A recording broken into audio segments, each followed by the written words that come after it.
All right, look, a house party turned deadly over the weekend. This was in Northborough. Now, police say someone started shooting into a crowd of teens and young adults. 3 men were arrested. Thanks for joining us this morning. I'm Melody Mendez. And I'm Colton Bradford. They're expected in court. This is in Westborough. NBC 10's Alicia Palumbo joining us live outside the courthouse right now. Alicia, good morning. You have some new details about those suspects. What can you tell us?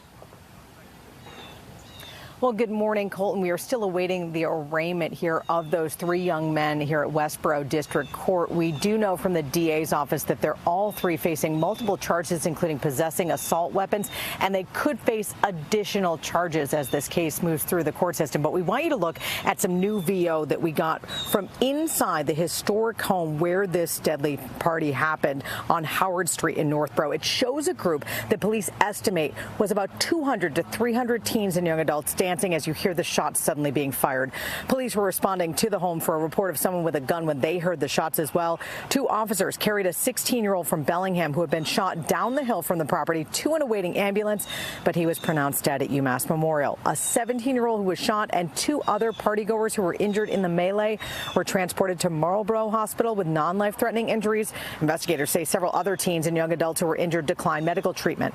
19-year-old Arnaldo Noguera Filo of Marlborough, 20-year-old Wallacem Teixeira da Silva of Hyde Park, and 27-year-old Pedro de Souza Passos of Rockland are expected to be arraigned today for their alleged involvement in that fatal shooting. One man who was there says it was a birthday party here for his friend that turned into a tragedy. I'm taking the picture, we hear, bah!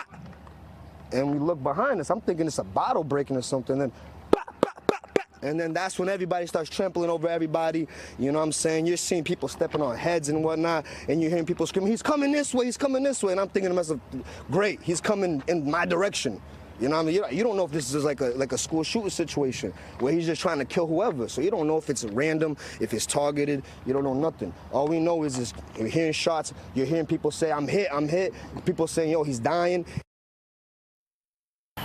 Now, that 16-year-old who died in that shooting has not yet been identified. Investigators tell us that the homeowner was home at the time that this party happened and had been warned ahead of time to not allow this party to happen. It's unclear if he will also be facing charges. For now, we're live at Westborough District Court. Alicia Palumbo, NBC 10 Boston.